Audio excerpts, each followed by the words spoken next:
Hello.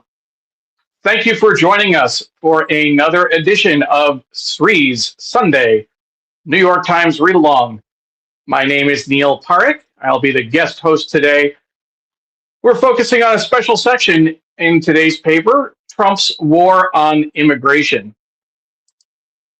We are live on Facebook, Twitter, LinkedIn, YouTube, Instagram, and our Digimentors website.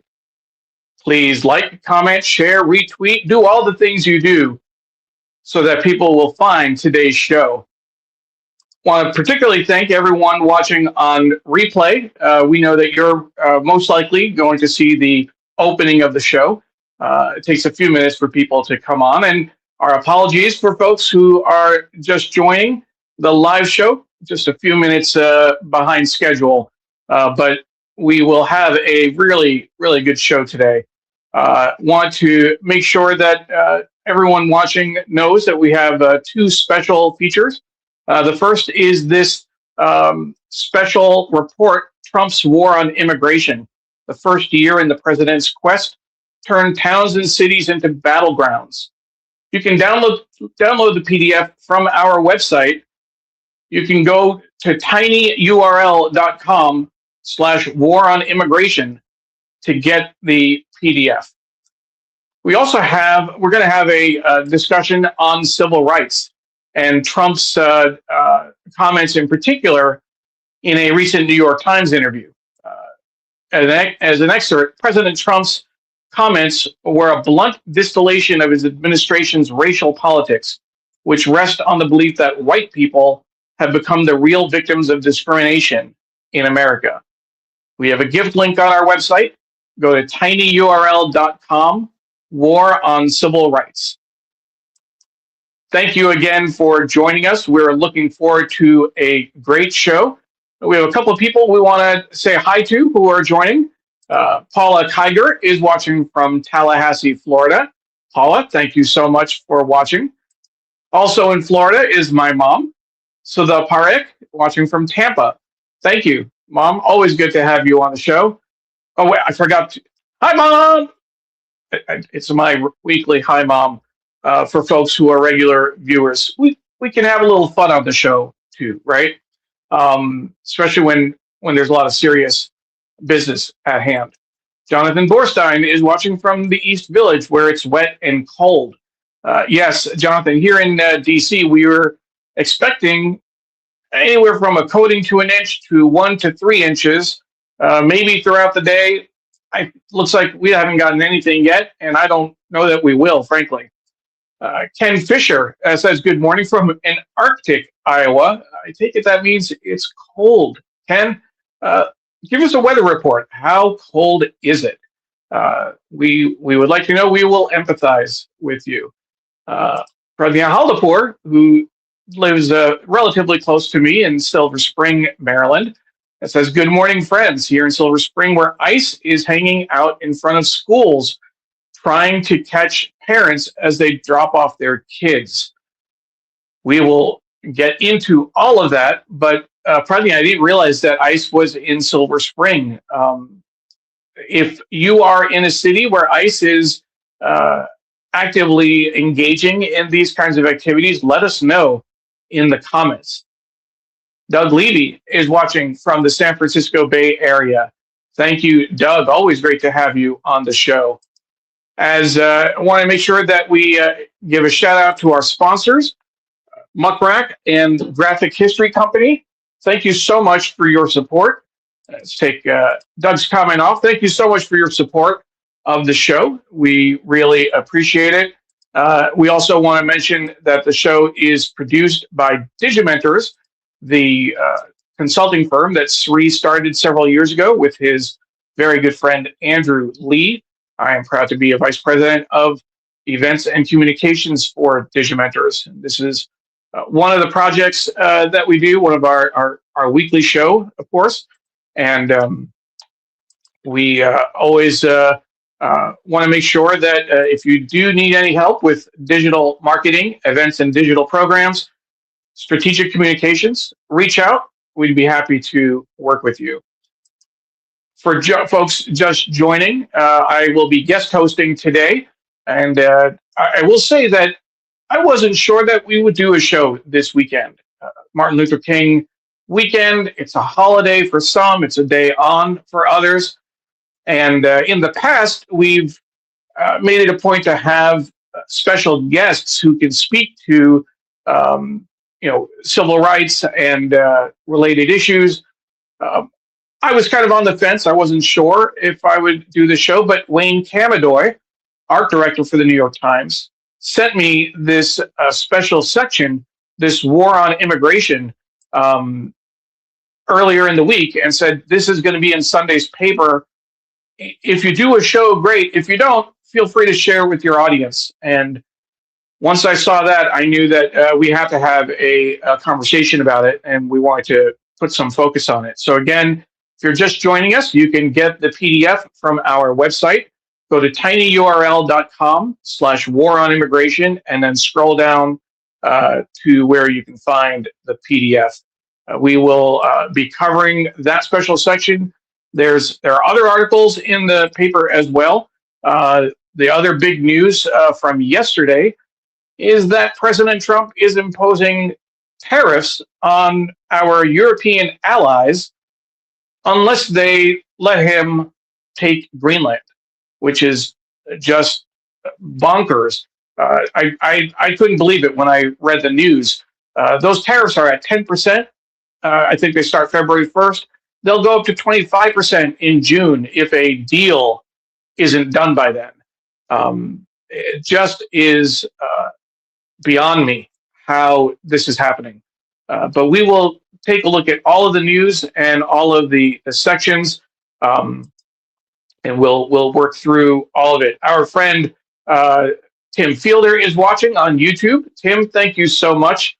Appreciate it. Tim is the illustrator with the Graphic History Company, and we'll be sharing some special features that they have prepared a little later in the program. Ken came back with his weather report, 7 degrees in Iowa with a 20 mile per hour wind. I'm going to ask you for one more piece of data. Ken, what's the wind chill with that? That's going to put it in the negative numbers for sure. I'm guessing -10. We have Mary C. Curtis watching as well. And her roll call column this week was on just this topic about Trump and civil rights. And in fact, Mary, we have that roll call column ready to share with folks right on screen, and we will certainly share the link with folks. This is Mary C. Curtis's column, Why the Aggrieved Need a Scapegoat and an Excuse, Anything But the Truth. So we will be digging into that a little bit later. Thank you again for sharing that, Mary. John Lee says there's a gentle dusting of snow on the Upper West Side. So we have a little precipitation up north. And we have Golden Hour book. Not sure. Oh, wait, it looks like it. Of course, Golden Hour. That is Doug Levy watching on YouTube. And I'm glad you had the profile pic to match. No topic is more important today than protecting our nation from this madness. I could not agree with you more. Naomi, sickening, cruel, racist America with the KKK in the middle of it. Absolutely.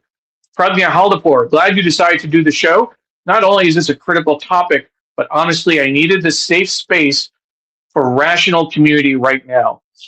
Pradnya, I'm so glad that you said that, and thank you for that affirmation. I will do my best to be rational. I'll be honest with you, in thinking about the show, I didn't prepare a monologue at all, but in just thinking about these topics and thinking about what we'll be contending with, I was anything but rational. I'm thinking to myself, it's been a year since Trump was inaugurated. Yes, on last year on Martin Luther King Day, and I don't know if we can have rational responses to this anymore. I really don't know. I don't know what we can do. Doug Levy says it's essential that more people talk about what's happening in Minneapolis and elsewhere. We are watching an assault against Americans, and the Greenland nonsense jeopardizes our safety too. Absolutely. Diane says, good morning from Norwalk, Connecticut. Uh, Ken Fisher confirms it's -8 for the wind chill. It's also a snow day in Rhode Island, according to Naomi. Thankfully, we have rational, critical thinking political leaders. Uh, eh, Maybe not. Um, we all have a mad king, is what Ken says. Sujana says, hi, everyone. Nice to have community. It is. Sujana, it really is an important community. And that's one of the reasons that we rebooted the show in November. This is something that we've built a community over time. For folks who may be watching for the first time, the New York Times Read Along has been going for 10 years. Sree Sreenivasan is the host, and he was the one that originated the show. I started working with him about 8.5 years ago. But we have really developed a strong community of people regulars who watch the show. And it really does mean a lot that folks join. My mom is weighing in. Trump's plan is ridiculous. He wants to buy Greenland or attack and take the country by hook or crook. No one, now he's talking about tariffs. Greenland, the people of Greenland are saying, go away, Yankees. They absolutely are. Deborah Kerr is signing in a little bit late. Hello from Fort Lauderdale. We are watching an uncomfortable reality show. That is definitely one way to put it. Parbod Kumar Sharma says, good morning and Happy New Year to all your viewers from Chappaqua. And Naomi hits it partially on the head. All are distractions from the obvious Jeffrey Epstein ties. I would like to think that some of it is just intentional distraction, maybe the timing, most certainly. But I think that a lot of the, particularly on immigration and civil rights, I think it's more than that. I think it is intentional. The cruelty is the point. And if it distracts people from Epstein, even better. But I think that this is, directly what Trump and Stephen Miller and others want to do. And, for all the talk of Trump maybe extending to a third term, I don't know that J.D. Vance is going to be any better. So this is, Democrats don't get things organized. It's going to be very scary over the next several years. Naomi, of course, is referring to the Rhode Island political leaders. Deborah Burdick says, happy Sunday to you all from D.C. Wayne Camadoy checks in, and I mentioned him earlier in the show. Thank you for having the show. Outstanding year-long photo project from photographer Ted Heisler and photo editor Eve Edelheit. The digital article received a lot of engagement in the reader comments. Todd is currently on the ground in Minneapolis. If you joined us late, Wayne is referring to the special section on immigration, Trump's war on immigration. The first year in the president's quest turned towns and cities into battlegrounds. Thank you, Wayne, for sending us the PDF and allowing us to put it on our website. Folks can get it from tinyurl.com, tinyurl.com/war on immigration, so you can get the PDF. So let's go ahead and dig into some of the paper and the news and get this conversation going. We will certainly we'll switch back and forth between the paper and online, but I do want to get to the actual paper, the print edition, so that we can look at the special section and more. And while I'm getting ready to do that, I want to ask you about your thoughts about the war on immigration, because it really is a war. This is something that has been going on for a year since Trump took office, and it's we've had the war on crime, the war on drugs, but this, I think, is different. And I will actually start not with the print edition, but actually with the online edition, because this is the reality of news, that sometimes the website will have even more timely information than the print, of course. So let me just bring that up for you real quick, and then we'll go to the paper. On the front page of the paper, you have how many people refresh this so you get the full. How many people has the Trump administration deported so far, which is an important story. And then DHS's role questioned as immigration officers flood U.S. cities. These are the numbers. Over the past year, the Trump administration has deported about 230,000 people who were arrested inside the country and another 270,000 at the border. Times analysis of federal data shows. That is just incredible. And at the same time, the number of people trying to cross the border, the southwest border in particular, has fallen significantly. This is more data in terms of deported by ICE, other deportations, etc. Why is immigration enforcement receiving so much attention right now? These are all really important data points to consider. Let's make sure that we're getting that, on screen. We'll go back to the top. How many people has Trump deported so far? 230,000 people inside the country, 270,000 people at the border. The other thing that's important to note, and this Stephen Miller is the architect of this, is that they're deporting people so quickly that they don't have a place to hold them. They're arresting people quicker than they can deport them, and that's leading to the detention centers that we're seeing. Okay, with that as the backdrop, we will go to the newspaper. And in addition to the conversation on immigration, we will also be talking about the war on civil rights. You can find the gift link there on tinyurl.com, War on Civil Rights.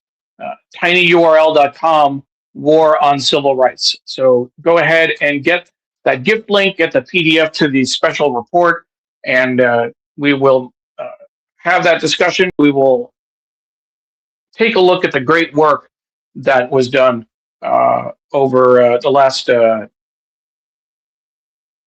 year, the photo essay that we're talking about. So let's just make sure the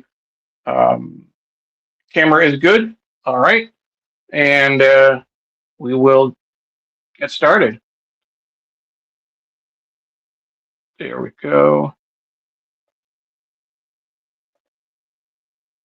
Okay. All set. Of course, I am producing the show alone, so it's sometimes we have a couple of glitches like that, but we're still going well. All right. So here is the newspaper. The Trump's war on immigration, year one. 2 photos above the fold, and we have the leads: how activists in Iran combat web blackout, sneaking in thousands of Starlink terminals, and Trump to impose new tariff rates over Greenland. I mentioned that at the top of the show.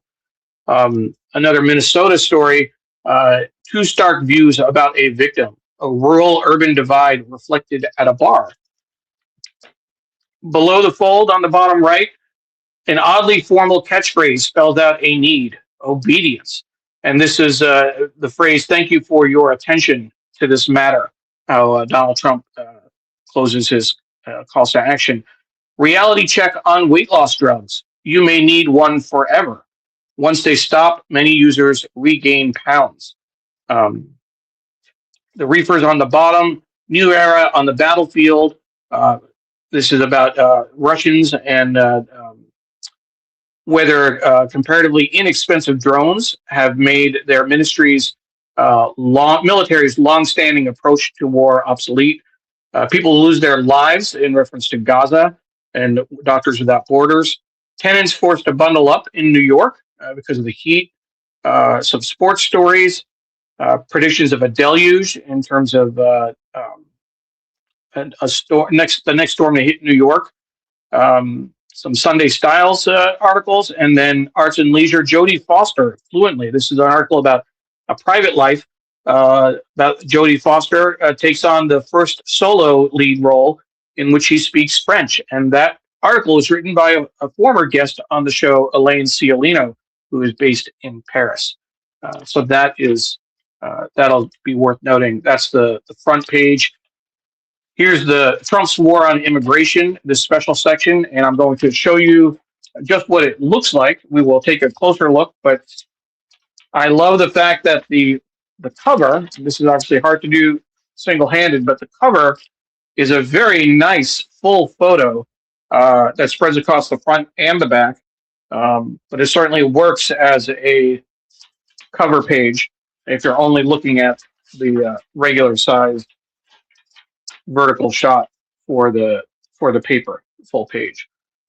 We will take a close look at that a little bit later. Sunday Opinion, uh, portrait of Trump to start off with, and at the bottom, where is Trump taking us? He requires a presidential category all his own, and that's by Ross Doubt That, which is interesting. The cost to America is already too much to measure. That's another article, and we will look at what's inside. Hopefully, we'll get a chance. Arts and Leisure, more in the oboe just yet, is the cover story as it makes the notoriously tricky instruments. A New York workshop revives a revered brand. Now, I want to take a moment because inside Arts and Leisure is an article written by one of my favorite New York Times authors and a former guest on the show, Sarah Barr. I'll pull up a little bit to show the full view, but we have this partnership that she has with Vidya Nagarajan. They've done several pieces where she goes and reports a story, and Vidya does the artwork. And you can see here, this is about the midnight screening of the Rocky Horror Picture Show. So I'll be curious to see if anyone is a Rocky Horror Picture Show fan out there. Let me know in the comments, and we'll make sure. I did not look at this online, but I'm sure that it'd be worth sharing if you are. So let me know if you're a fan. Let's go to Sunday Business. Is this billionaire a financial genius or a fraudster? That's about Michael Saylor. Michael Saylor's big bet on Bitcoin. We have Sunday Styles, and that cover story is in Rome. He's Maestro. Abel Ferrara, a Bronx-born indie filmmaker, plays a gangster in Marty Supreme and tells the story of his wild career in a recently released memoir. Book review, more MAGA stuff. Red Letters, Furious Minds by Laura Field traces the ascendancy of hard-right thinkers whose contempt for liberal democracy is shaping American politics. More news from MAGA, and this was online, I think, at least 10 days ago, if not more. Inside Marjorie Taylor Greene's break with Trump. I was just so naive. This was a huge story online. Marjorie Taylor Greene had been a 100% Trump acolyte, and then she started criticizing him. And then out of nowhere, she announced she was going to resign, which was very surprising. She had resigned from office at the beginning of this year. So that is the paper so far. Let's just take a quick look at any comments that might have come in, and then we will look at the war on immigration and talk about that in more detail. Let's see here. Scrolling up. There we go. Ellen Austin says, hi. Deborah Kerr says, did you know flights to Greenland originated from Denmark to Nuuk? No roads connect towns. Bring your kayak to get around the island or come by cruise ship. Pradnya asked, how many folks here are carrying their passport around like I am? Pradnya, that's a very good question. And I will say that I thought about that when I read that the mayor of St. Paul, who is Hmong, if I'm not mistaken, was told that she should carry her passport around, that people are being asked. Naturalized citizens are certainly a potential target. And probably I don't know whether you were born here or naturalized, but I am thinking about that as well. Jonathan says the war on immigration seems to include a war on the freedom of the press. Absolutely. We have Deborah says, heard Donald wants Greenland for his tech buddies who want to establish a tech incubator on Greenland. That is something. The one thing I heard about that, there's a lot of discussion around about minerals, but it's not a question about getting the minerals. There several countries have the raw materials, the heavy metals, but it's rather processing them that's the problem. And China has focused on processing them. So just getting Greenland is not going to solve those issues. And Deborah Kerr rightly notes President Obama deported more and in a humane way. Absolutely. President says incubator means data farms and AI and farming cryptocurrencies. Interesting. Diane says, so right to what I said about cruelty is the point, and the Democrats have to get their act together. Check out the Jim Acosta show with Senator Elizabeth Warren yesterday, who says we cannot wait until October and that we have to get voters to vote and to understand the consequences if they don't now. Absolutely. My mom says war on immigrants includes human rights and the attack on the Constitution. Trump has created Russia in our country. The image of America is affected badly. Absolutely. Ellen says his stance on immigration is so wrong. What has made this country great is diversity. We'll bring something different to the table depending on our backgrounds. We all bring something different. The U.S. has been a nation of immigrants since its beginning. I'm even more grateful I grew up in New York City, a totally diverse city. I could point out that T's mother was European born and he married 2 non-Americans who became American through him. So no diversity, and immigrants made this country great. T meaning Trump. I agree with you, Ellen, but I will say that America does have its history of being anti-immigrant, going back to the Alien and Sedition Acts of 1783 or so, and the Palmer raids in 1919. Going back to the Patriot Act after the attacks on 9/11. We have been a nation built on immigrants, but we've also been a nation that has attacked immigrants. No Irish need apply. The attacks on the Japanese after World War II, after Pearl Harbor, and internment camps. We have a very messy history, and it's not just against immigrants. It's against native-born Americans, indigenous peoples, First Nations who were here. We have a very, very a history we actually can't be proud of a lot of the time. Jonathan says the heat is holding this year, but in the past it hasn't, and I had to decamp to a local hotel. That's right. I remember that, Jonathan. President said he's taking us to 1937. And then we have a few Rocky Horror Picture fans. Deborah Kerr says Rocky Horror Picture is one play that keeps reinventing in many ways over the years. Interesting piece. President says, please pay attention to the special election in the Georgia 14 to fill Marjorie Taylor Greene's seat. Absolutely. Kavri is watching from on Twitter. Thank you, Kavri. I'm so glad you're here on the East Coast. All right, so let's see what else is going on. We'll go to that special section on immigration first, and then we'll talk about civil rights, and then look at the rest of the paper. So here is the War on Immigration special report. And I want to move my papers out of the way so we can get full coverage of this. Again, for folks who are just joining us, this special report is available on our website. You can go to tinyurl.com/war on immigration. And I want to show this full spread. This is what when you open up that cover, that's what that looks like in terms of a picture.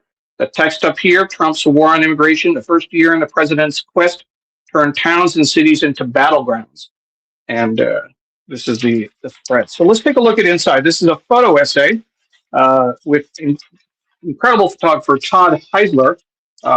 It's a year in the making, and it's written by Luis Farad Sodorni. I'm not sure if I'm pronouncing that correctly.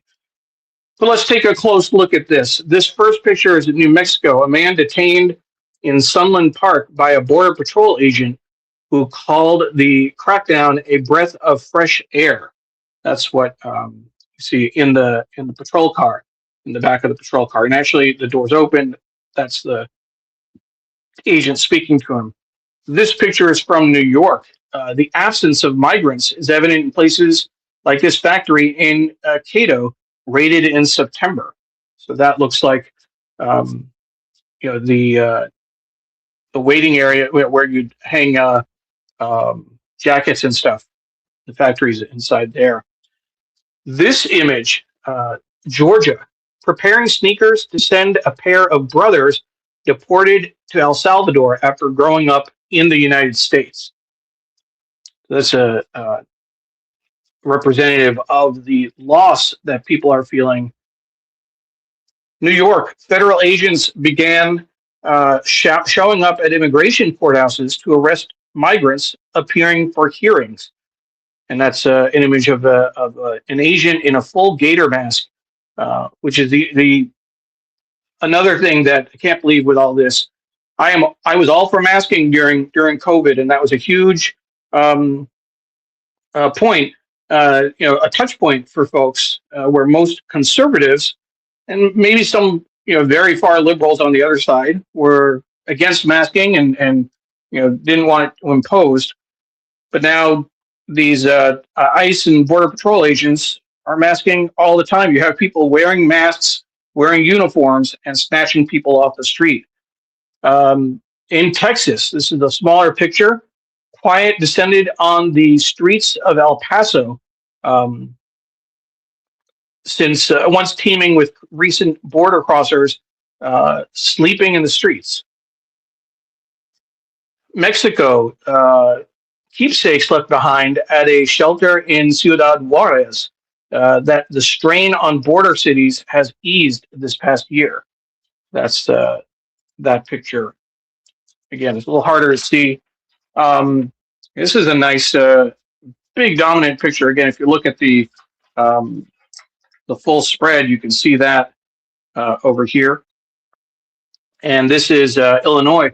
The Broadview ICE facility, federal officials said they detained over 3,000 people in Illinois and Indiana. That's Broadview.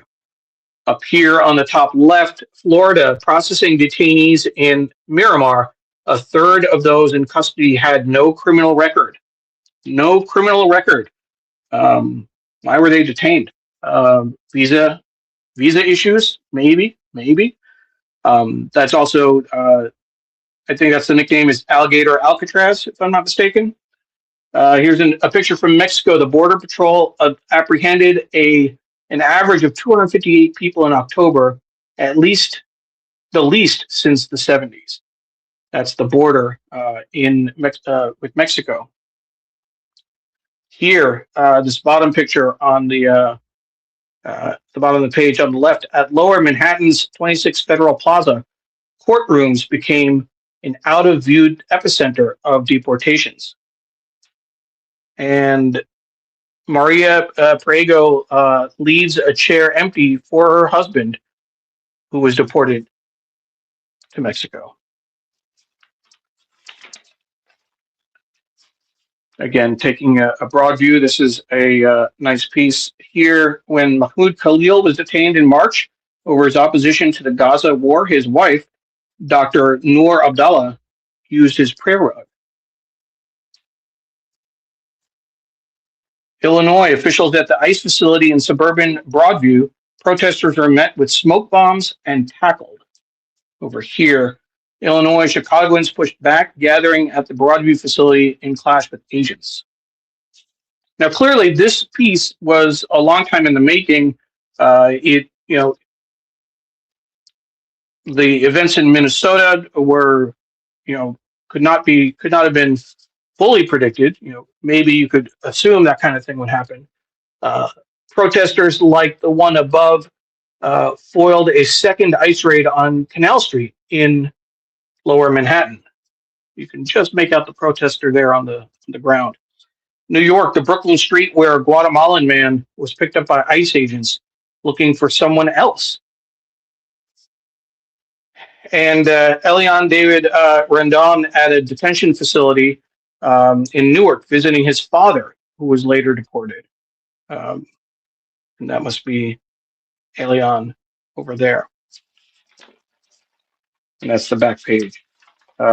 Certainly encourage you to get the PDF, read through the story, read through the data, and certainly want to thank the New York Times for putting this much attention, these many resources into a story like this.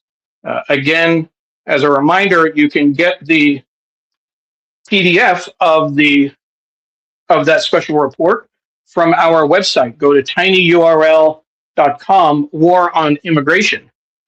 tinyurl.com, War on Immigration. And that would you'd be able to get that from there. So let's switch gears a little bit now and see what folks had to say about that special session. Let's go back and forth a little bit, but I'm going to reach up into the comments and let's see. Deborah said, I read somewhere there's a man training crows to pick up those red hats, the MAGA hats. Can't wait for the new version of the birds' red hats. Yes, I saw that article as well. Alex Counts, a former guest on the show. Hi, Sree and Neil. I'm in Dhaka, continuing to advocate for positive Indo-Bangladesh relations. Two natural allies, in my opinion. Thank you, Alex. Sujana replied to the comment that Pradnya had earlier about carrying her passport. I am carrying my passport card and my attitude. Don't know if either will help. Appreciate you mentioning the passport card, Pradnya.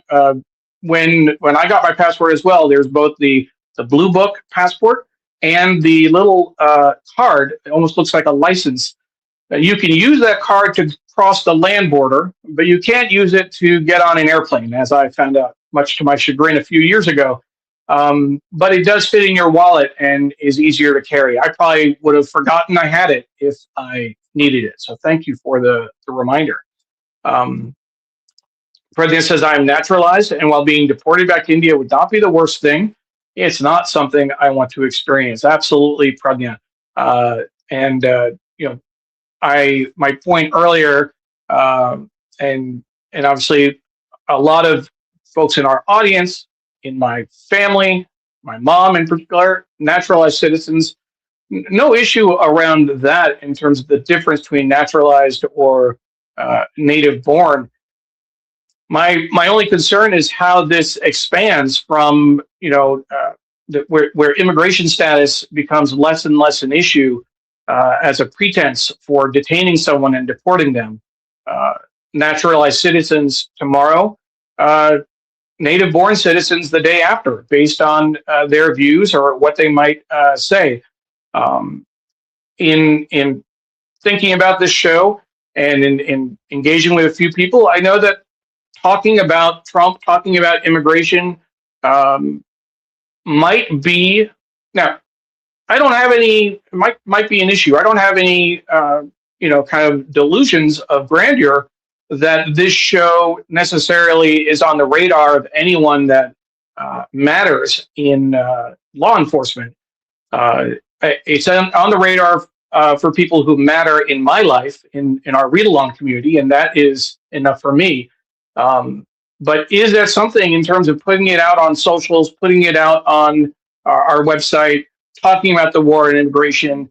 There are people who don't want to be associated with that conversation because they're concerned about the attention that they'll get, and that maybe it might draw them in to a problem. The thought did cross my mind about 2 days after I posted everything, but that's how things are. That's what I said in this morning's tweet, that we're not going to hold back. It's not, there isn't a question on this show. As you know, we have long since dropped any pretense of being objective or trying to approach this from a journalistic viewpoint. There's no both sides to this. There's no rational explanation for what is going on. So we need to use every platform we have, every opportunity we have to call it out, to criticize it, to make sure that people are clear about what's going on. There's no sugarcoating this. There is no trying to cover it up. What is happening in terms of immigration, we're going to talk about civil rights in a moment, is just wrong. In many cases, it's illegal. I talked about America's history, and I think there is a debate that you can have about whether it's against the foundations, the values, and the morals of this country that we love so much. I'm not necessarily convinced about that, given our history, and that might be a more negative view than some folks take. But it certainly is against my morals, and it's against my values, and it's against everything I believe in. And this is a platform that we have. I am thankful for the community that Sree has built up over the years, that I've helped to build up and nurture. And we will use every opportunity we can to call this out. We have Naomi Service saying, shame on Bezos on his silence about a Washington Post journalist ransacked home. Democracy dies in darkness is now just an ancient slogan. Absolutely. If you missed the news, the FBI raided the home of a Washington Post reporter, seized their computers and phones, and the Washington Post editorial board was silent. Silent. Deafening silence. Linda Lawrence says, good morning from snowy Lancaster, Pennsylvania.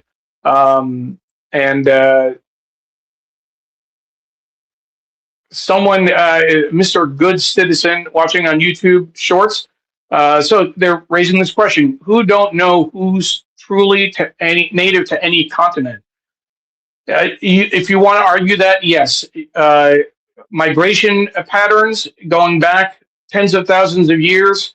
First Nations peoples crossed over the Bering Strait when it was a land bridge and settled in the Americas. No one is arguing that in terms of history. However, in the context of American history, when you talk about the European colonization of the Americas, when you talk about the Spanish conquistadors, when you talk about the land grabs and the policies in the 1800s in the U.S. by the U.S. government against people who were already living here, they were here for thousands of years. So that is ridiculous to say that they're not native. Just ridiculous. Feel free to think what you want, but that's what I think. This is the first Avenger watching on YouTube Shorts. The party told you to reject the evidence of your eyes and ears. It was their final, most essential command. George Orwell, 1984. This is MAGA. I've seen that quote several times over the last several days, and that is a great summation of what is going on. Ellen says, yes, Neil, and during World War II, we didn't allow foreigners to come in to escape Hitler. Foreigners equaling Jews, particularly. But in general, we've had more immigration here than other countries. That's true. And I repeat, we all bring something different to the table. Agree. Absolutely agree. My mom knows that Trump's forefathers were immigrants. They were not born in America like Native Americans, First Nations. Mary says it's complicated. Some Americans did not come voluntarily. Absolutely. And New York City is infamous for segregated neighborhoods and schools with violence accompanying efforts to change. Mary, thank you for noting that, and I would include that in my litany. Some Americans, most African Americans, blacks, trace their lineage to slavery. Not everybody came over as a slave, but obviously for generations. And that is another part of our history that we really can't ignore. And we know that has had long-term effects on everything from healthcare to transportation to housing. Uh, Nicole Hannah-Jones' 1619 project was seminal to explaining that. But we also understand that this response, and we'll get to it in a moment, the backlash against the civil rights advances, the backlash against immigration, that's all a backlash to this understanding. These are the consequences of the progress we've made over the years. Our friend Walter Grayson is watching, and he shares a link to a YouTube interview he did that's on YouTube. Important insights on the invasion of Minnesota. Walter is in Minneapolis, ground zero. I was texting with him the day of the shooting. Um, it is incredible what is going on there. And Walter, our hearts go out to you. I know how much you're doing in community there. Thank you for all the work that you do. Wayne says a small detail. Todd shot. This is going back to the war and immigration photo essay. Todd shot all of these photos on film for more vivid quality. All of them are full frame, no cropping, as the black edges are from the film scans. So Todd is framing all of these images in his camera. Interesting, Wayne. Thank you for sharing that. And Walter says to look carefully at 1877 to 1896 in the U.S. for historical precedents. Dr. Tachi is watching from Fort Lauderdale. Thank you, Dr. Tachi. Walter says immigrants have an unusual opportunity to reject the assimilation path of the last century. Instead, look to indigenous and African diaspora traditions to build institutions that move closer to the ideals of the Declarations of Independence. He also says Americans with European heritage can also follow a new path, as seen among the people of Minnesota over the last week. Absolutely. Absolutely, Walter. It's not necessarily it's not the us versus them is not the old school black and white. The us versus them is people who are supporting the government and the law enforcement and ICE, etc., against us, the people, black, white, whatever milieu you come from. Those are the people that are standing up against what is going on. Alex says we need to realize that immigration makes America strong. Let's lead with that obvious truth. Absolutely. Ellen says you cannot travel outside the U.S. with passport card. You must use passport on plane unless you fly within U.S. You can use card to fly within the U.S. Absolutely. You can use the passport card to cross the land border, at least with Canada. And I have thought about that a few times. I actually had a text exchange with a cousin in Toronto on election night, making sure that there was room in his basement in case we needed to go there. Jonathan, sadly, we now have to assume that anything that is public will get such attention. Absolutely. Walter continues, amazing new insights on the better options we have here on Black and White and Red All Over website. And there's a post that Walter and Tim has shared talking about a new post, Dearly Beloved. So with that, let's go ahead and take a look at that real quick. There are a lot more comments that we have not gotten to that we will do our best. We may not get to, but we will do what we can. We may go a little bit past the hour if we have to. So let's see here. What I wanted to share with folks is this piece that Walter and his colleague Tim Fielder put together. So let's pull that on screen. Dearly Beloved is a reference to Prince and the beginning of his song. Let's pull that up and add that to the screen, and we'll make that a little bit bigger for folks to see. Let's. Whoops. Sorry about that. No, I guess. Oh, it doesn't. It doesn't go farther, bigger than that. I'm going to try that again, just in case. Sorry about that, folks. Let's see what I can do here. One moment. Because I want to be able to show you the detail in this piece. And if I can't zoom in, that'll be challenging. Try this one more time. And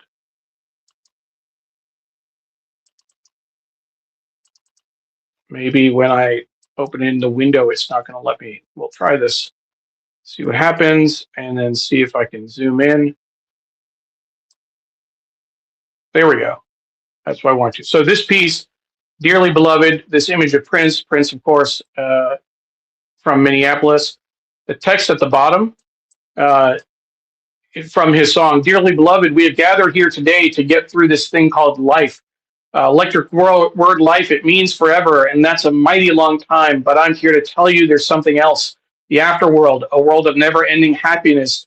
You can always see the sun day or night, so when you call up that shrink in Beverly Hills, you know the one, Doctor, everything will be all right. Instead of asking him how much of your time is left, ask him how much of your mind, baby, because in this life, things are much harder than in the afterworld. This life, you're on your own, and if the elevator tries to bring you down, go crazy. Tribute to Prince. But what they did with this was even better. They put it in the context of what has happened in Minnesota. So if you can see that on the screen really well, Dearly Beloved, George Floyd, breathing while black, always suspicious, killed May 25th, 2020. The world said no more after that. Even before that, Philando Castile, murdered July 6, 2016, moving while black, highly dangerous and volatile. The city remembers he was the best of us. And in fact, I was in Minneapolis a week or two after Philando Castile was murdered and went to that street corner that is in this image and paid homage to him with a few colleagues from United Way, and then spoke at a conference the next day. And then the latest entry, Renee Good, murdered January 7th, 2026, standing united against violence. Solidarity emergency, stop all white Americans from uniting with immigrants and minorities. That's what the other side is saying. History notes this moment united Minnesota, the nation, and the free world against Nazi hatred in the 21st century. This great piece by Walter Grayson and Tim Fielder. You can get it from their website, graphichistory.com, and we will certainly share that with folks. It is 4 minutes before we were going to end the show. I will let you know now that we will go a little bit longer because we want to talk about the war on civil rights. So we will do that and then get back to some of your comments before we close. The war on civil rights. Now, I should note that the New York Times did refer to the immigration report as a war on immigration. I took the word war and added that to civil rights because it has been a war on civil rights for the last year. But this is mostly from an article that, from an interview rather, that Trump gave to the New York Times. I think it was last week, an excerpt from that where he said that civil rights led to white people being very badly treated. President Trump's comments were a blunt distillation of his administration's racial politics, which rest on the belief that white people have become the real victims of discrimination in America. We have a gift link on our website to that article. We'll add Mary Curtis's article there as well. We are curious, what are your thoughts on the war on civil rights, moving from immigration to civil rights? We want to hear from you. We want to see what your thoughts are on that first. Sorry, I had to chuckle because I saw a comment that I am going to put on the screen. What are you talking about? Enforcing federal law is fascist. You are demented. There are people who think this way. We don't want to necessarily live in a bubble, Certainly, I know that not everyone agrees with what I might think or what others in our viewers might think. But yes, you need to enforce federal law. But we know from the very beginning that the Trump administration has been ignoring federal law, uh, left, right, and center. So it's no question about whether or not they're enforcing federal law, and the way that you enforce it, certainly fascist, without question. That's not an issue. You can call me demented if you want. I don't need to resort to name calling. I can just resort to history and what I see on the streets. But thank you for watching. Appreciate that. Um, what do we have here? So on the civil rights story, this is what I want to focus on for the moment. And again, we will be going a little bit past the hour today. And so I just putting that on screen for folks as we're approaching 9:30. Yes, we revamped the show. We rebooted it to make it an hour-long show. But sometimes we need to take the time to dig into stories like this. So let's take a look at this piece that was in the New York Times, and Trump's comments from the that interview. I'm just going to walk through it because there's so much to pull apart here and to dig into. And I'll make it a little bit bigger for folks so it's easier to see. Where he said civil rights led to white people being very badly treated.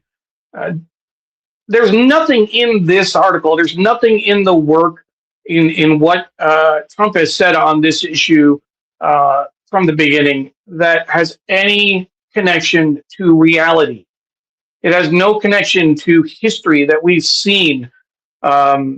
The experience of slavery, the experience of after the Civil War and Reconstruction, where slavery was just extended in a different name, sharecropping, the Jim Crow laws going up to the 1950s and 60s,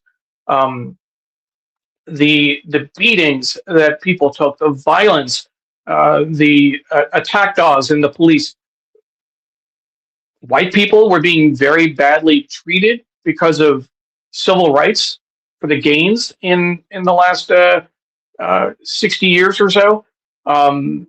It's just beyond the pale to say that. But we should thank him for saying the quiet part out loud. As the Times put it, his comments were a blunt distillation of the administration's racial politics, which rest on the belief that white people have become the real victims of discrimination. And this is very much a consequence of looking at demographics. Over the next several years, the U.S. will become the majority white Caucasian population will become a minority when compared to black and brown folks. I don't know. I can only hope that the deportations can't impact those numbers, but there will come a time, and I think that's the fear that people are talking about. This is all a clapback to not just the gains over the last 60 years, but the gains and the movement we had after President Obama was elected. That's all this is. That's all this is. This is all the result from an interview that is speaking to the New York Times. It talks about how there was reverse discrimination, particularly citing not being able to get into colleges, which is, again, ridiculous.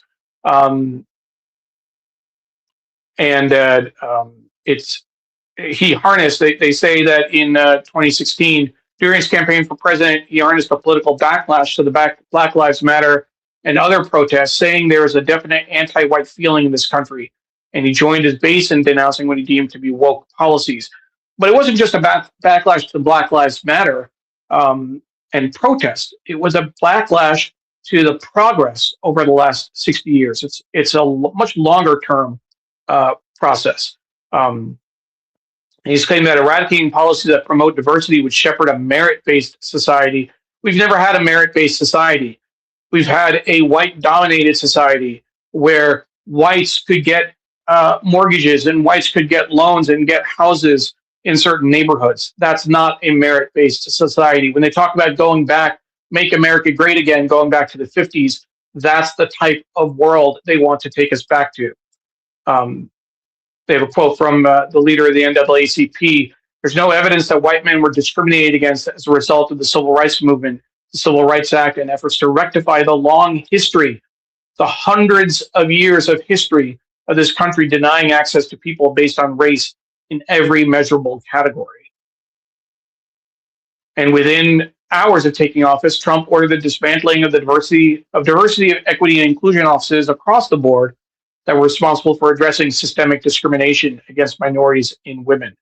I want to switch to an article that the article that Mary C. Curtis wrote, because there's an important point in there that I want to make sure that we see and really spend some time with. She goes through the piece, goes through some of the work that Trump has done, but further down, I just want to find here some of it. Trump is old enough to have witnessed this history, the landmark progress that came only after bloody images. Oops, let me put that on the screen for you. My apologies. There we go. That's Mary C. Curtis's column. And Trump is old enough to have witnessed this history, the landmark progress that came only after bloody images of brave civil rights activists being beaten and killed made their way from TV screens to the world's consciousness, particularly Selma and Bloody Sunday. What he knows, however, is how to capitalize on the lingering resentments of those who always need an other to blame for life's disappointments. It beats self-reflection and taking responsibility every time. After all, even many of those who left the lynchings and cross-burnings to others sympathize with the suspicion that sharing the American dream at some point becomes encroachment and robs them of someone to look down on. I'm scrolling down because this is the key point for me. You might as well put up a sign that says no woman, minority, person with disability, veteran, member of the LGBT community, or other underrepresented American need apply. That is the truth. And the war on truth inevitably leads to museums with the Smithsonian. I worry about the Museum of Native American of African American History and Culture and the Native American Museum. What will happen to that? Whether or not they will be shuttered and all of the displays thrown out, frankly, because that's, you erase history and you erase memory, and that's what I think we're coming to. Let's take a look at what other comments that have come in. Let's see. There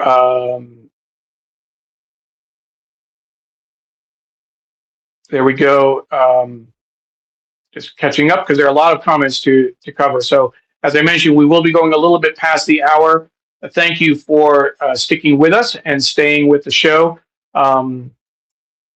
Let's see. Trying to catch up to where we left off with the comments.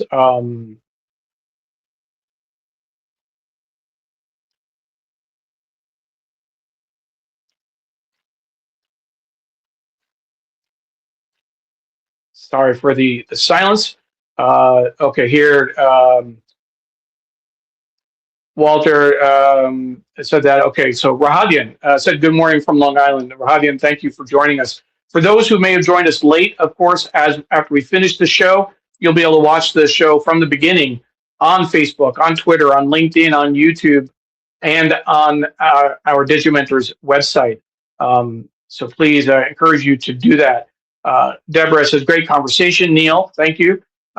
Slavery, America's first mortal sin. Covery shares that Villanova's Irish American history is full of struggles against discrimination. Irish Americans have kept that memory and those lessons alive for 250 years. Miriam notes she's watching on Facebook and YouTube. Um, my mom notes that Jews were not accepted by Americans and were discriminated against. Many students were not getting admission to medical colleges, and that's why they started Albert Einstein Hospital in New York. Dr. Tachi says we're okay with going past the hour. Thank you, Dr. Tachi. Appreciate that. Let's see. Deborah Kerr had a question. How will all these recent immigration bans affect the World Cup and FIFA? Will it keep people away or send these sporting events to other countries? A friend attended the Pennsylvania farm show fair, said ice was everywhere. Attendance was down. My understanding is that a lot of tickets are being canceled for FIFA, and that there is a restriction on new visas from 75 countries, which will certainly impact the World Cup. Whether they can move it at this point, I don't know, especially after giving Trump the first FIFA World Peace Prize. I say that ironically, but I think it's going to be a problem. I can't imagine people wanting to go to an event like that where they know that ICE will be there to detain people.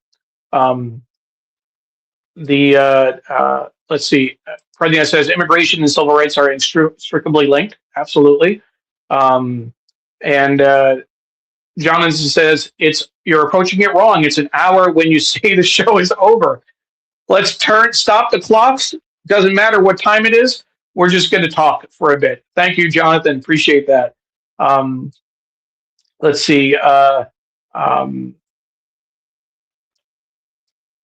Let's engage with this. R. Wilson, just know that Nancy Pelosi helped write the bill that established ICE, and now she wants Democrats to put their lives on the line. Not sure what she means about putting lives on the line, but sure. Politicians of all stripes helped write the bills that create the federal government, whether it's Department of Homeland Security after 9/11, ICE, what have you. It's not a question of creating the agencies, and I don't think that anyone necessarily is against the agency existing in and of itself. It's what you do with the agency. It's what you instruct the enforcement agents to do. The Department of Justice, for example, you're not even supposed to instruct them on what to do, but that's what Trump is doing anyway. So this is a spurious argument. R. Wilson 7744. Try again. Walter Grayson. When you're used to sitting in a chair at a table while everyone else sits on the floor, the creation of a larger table with seats for everyone might feel like very bad treatment. That perspective deserves deep reflection, not the destruction of the new table and chairs. Walter, thank you for saying that. It's not just a question of the table and chairs being destroyed. It's clearing the room, destroying the table and the house and the chairs, and building a fence around so no one can come back. These changes, some of the changes in policies, will take a generation to undo. It's not just about immigration policy. You can change the direction, the directives that ICE is given on day one of a new administration. But how do you undo the fear that was created? How do you undo the climate that was created by these activities? That is going to take much longer to change. More comments, and I'll keep reading comments as we go. Mary says, thank you for sharing my column. My parents could not have lived in my Charlotte, North Carolina home because of restrictive covenants in the deed. Absolutely. Trump family real estate firm had to settle in the 70s for discriminating against blacks.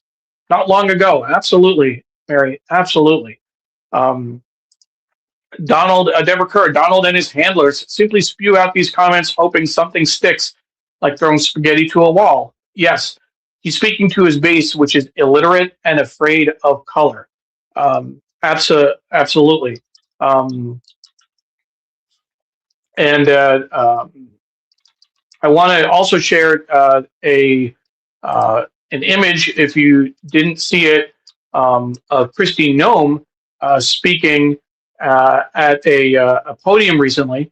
I'll take this from a New York Times article in reference to what this administration is doing, what the dog whistle politics of old.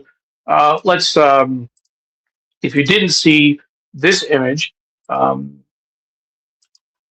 where she was speaking at a press conference, and the podium said, "One of ours, all of yours." Nazi slogan, people. One of ours, all of yours. That's what this administration is supporting. That's the kind of rhetoric they are putting out.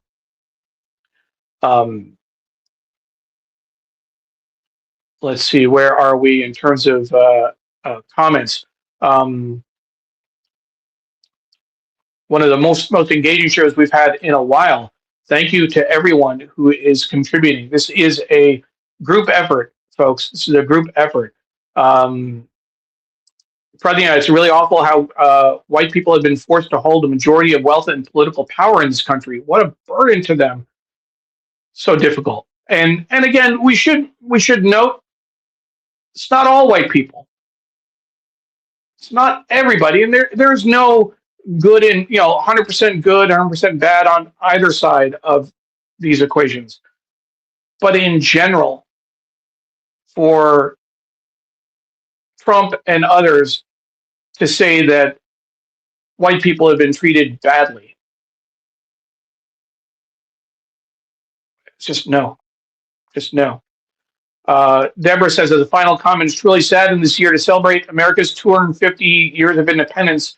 We have a president seeking to be an imperialist king and does not recognize our Constitution, that our forefathers came by boat, some voluntarily, some involuntarily. Thank you, Deborah. Smithsonian also has museums of Asian and African art that could be in danger. True. Ken says, cogent points, Mary, sad traditions of blamesmanship. Jonathan says that at the smaller end of the issue, I'm worried about the flamenco festival next month. All sorts of events are in jeopardy, Jonathan. Tim says, such an honor to do work featured on the New York Times read-along, because to take illustration from an entertainment focus to observing and hopefully expanding public policy is doing the work. Much appreciated. Absolutely, Tim, absolutely. Pradnya says, Neil is on fire this morning. Thank you, Pradnya. Appreciate that. We have Donald William Cheng saying, hello, Happy New Year. Haven't talked in a while, but how are you doing? Donald, thank you for watching. Again, this is Sree's Sunday New York Times read-along. Sree has hosted the show for 10 years. I am the executive producer and occasional guest host. So I am proud to sit in. Walter says the Museum of American Indian History has already been severely censored. It has. I remember seeing that. Naomi writes about Long Island's racism. When looking for a home here, one realtor tried to dissuade us from buying in a particular neighborhood because that's not where white people live. We purposely looked for an integrated neighborhood so our kids would grow up with diversity. Also was a hotbed of Nazis. Naomi, I'd be curious to know when you were looking at that neighborhood. What years was that conversation? And Deborah says our development in Queens, Fresh Meadows, rented to East Asians instead of blacks for years and claimed to not be prejudiced against non-whites. Absolutely. And Kaveri says, great show, Neil. Thank you, Kaveri. Appreciate all of the comments. Again, I want to make sure that folks know a couple of housekeeping. This show, as you can see from the graphics on the screen, we're celebrating 10 years of the show, but it's produced in partnership with Scroll.in, one of India's most important independent websites. We're so thankful to be able to simulcast the show on their channels as well. So thank you to Scroll.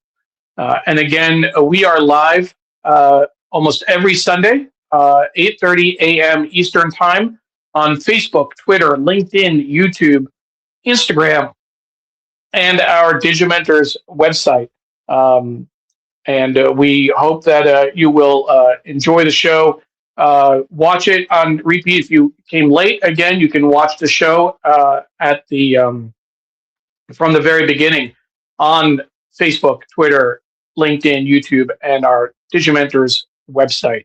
You can find our archives at digimentors.group, NYT read along. And if you want to be added to our mailing list, please email me, neil@digimentors.group, neil@digimentors.group.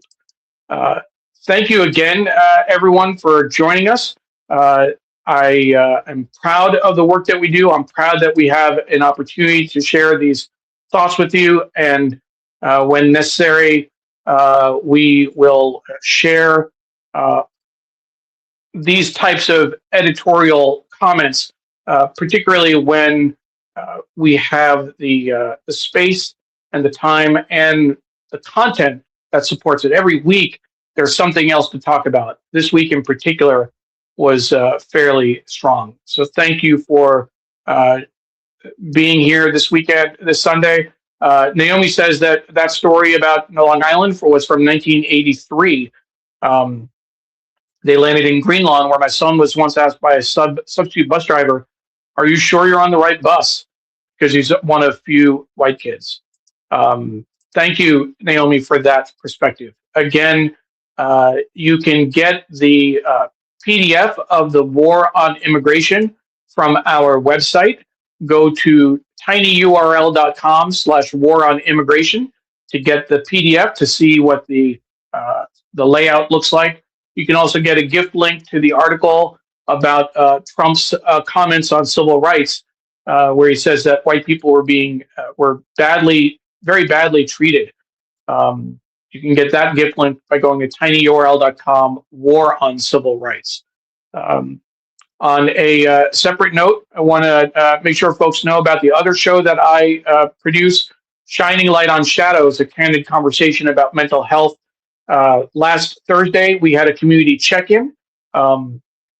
It's been a rough start to the year, 2026. And one of the things that came out from that show, the call to action, was that we should check in on our friends and people we haven't talked to in a while, and make sure they're okay. So I did that myself. There's several people I reached out to that I'm hoping to get together with in person. Encourage you to do that as well. Next Thursday, we have another show coming up, episode 42. Kirby Hansen McNulty will be joining us, and we'll be talking about how to manage New Year expectations through self-kindness, which is something that we could all use a little bit more of. So please make plans to join us, 7 p.m. Eastern Time, 4 p.m. Pacific on Thursday for episode 42 of Shining Light on Shadows, a candid conversation about mental health. We'll close with a last few comments. Jonathan says, important show. Thank you very much, Jonathan. Apollo joined us late, but said hello from Philadelphia. And Apollo, as you know, you can watch the show from the beginning, right as soon as we finish. And certainly encourage you to do that. We certainly, meaning I, shared some very strong opinions on this show on immigration and civil rights and the current administration. I think it's worth watching. And we'll close with Naomi saying, deep dive today. Great to share with like-minded folks. Thanks, Neil. Thank you, everyone. Ken Fisher says, great show. You're not just second fiddle to Sree in this orchestra. You have a brave heart and great journalistic chops. Ken, that is incredible. Thank you so much. Thank you to everyone for watching, for commenting, for the affirmation. It's something that I've always known more than once, that I have gone out on a limb with the New York Times read along, and I haven't been disappointed. I know that we have a great community here, and I can't thank you enough for all of your support. And even if you may disagree, we can have a discussion about topics. That's what we're allowed to do in this America on this show. And if nothing else, if you appreciate the passion, if you appreciate the energy, that's even better. I'm happy to disagree with people, happy to have a discussion with people. You're allowed your own opinions. You're not allowed your own facts. That is the best way to close this show. Thank you, everyone. We will see you next week.